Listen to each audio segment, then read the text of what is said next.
AJ Dasani from Ace Accountants, your happy, smiley accountants, here for the latest budget update.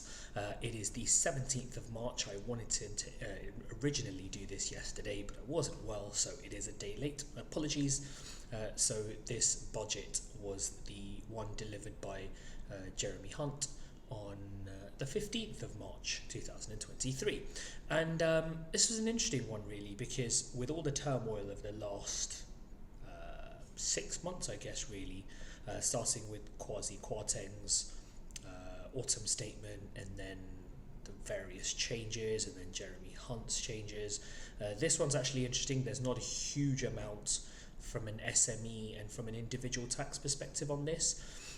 The most significant one really in terms of headlines is that the amount you can invest in your pension, which the annual limit was £40,000, that's now £60,000 per year. And there was there was a lifetime total of about £1 million odd, and above that you'd have a tax charge. That's been wiped off, which I think is kind of fantastic. I know it's been put in the media as something that benefits the rich. It sort of does, but from my experience, it's really affected doctors a lot, and doctors, GPs, dentists. And from that perspective, I think it would be good, because a lot of them literally didn't want to take any more NHS work on because of the issue with their lifetime pensions limit. So what I'll actually just do is give a brief summary really on what the Chancellor actually said. So the rest of this really is just a general update in terms of things like the economy, the general changes that I think he's implementing, that I think are worthwhile knowing, but from a tax perspective, not a huge significant amount. So he started off by looking at cost of living and general sort of economic statistics. Inflation roughly above 10% right now is predicted to go down to about 3% by the end of the year. The other large one was the fact that the energy price guarantee, which was at the average of £2,500, it will be continued for the next 3 months as opposed to stopping at the end of this month. So that the cap on energy bills will continue for the next 3 months. The fuel duty freeze, which 12 months ago was 5 pence in the litre, that's going to continue for the next 12 months. That was meant to stop, so there will be no increase, and that little discount will be continued as well.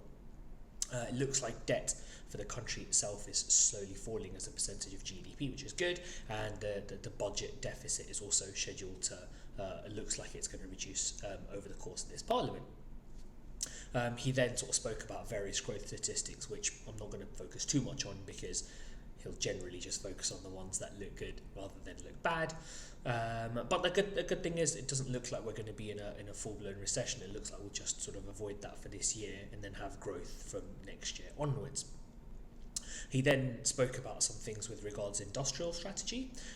So as Kwasi Kwarteng initially introduced, there will be some investment zones dotted around the country, but I'm going to wait to see what the actual tangibility of that's going to be before telling you what he kind of went into in terms of detail.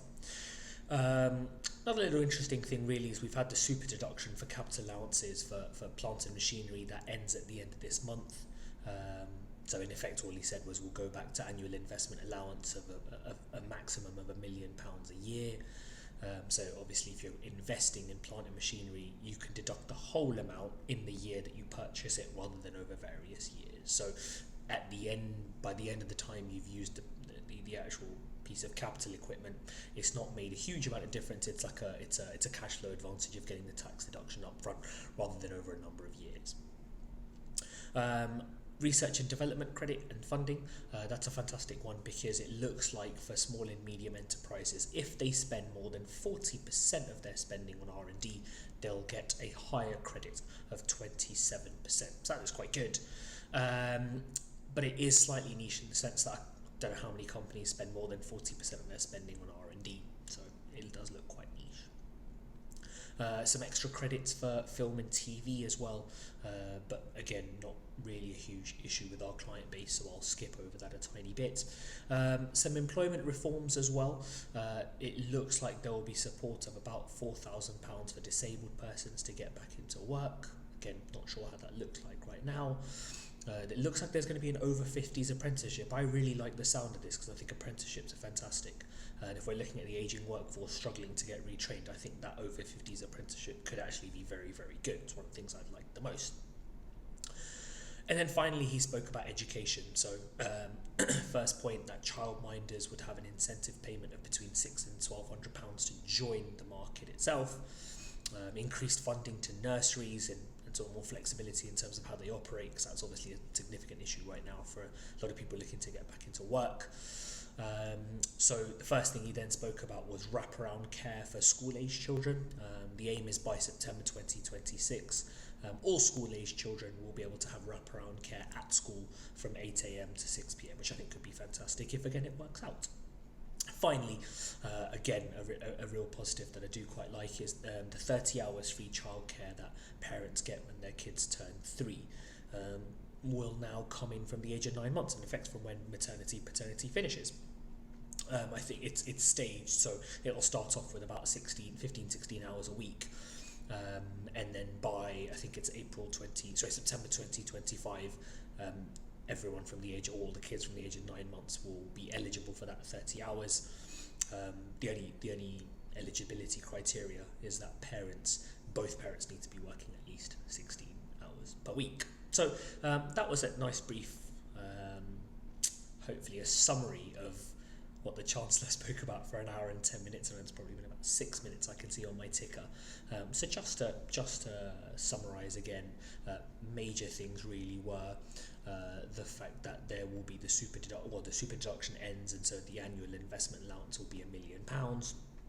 Increased R&D, the pensions allowance is changing, the incentives for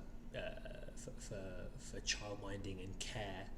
So those are the main things that look like they've come out of the budget. It's not a hugely significant one, but if you have any questions on these, obviously, as I always say, feel free to let me know. I'm more than happy to help. That's AJ Dasani from Ace Accountants and Merck Sharp Accountants, your happy, smiley accountants. Thank you for watching.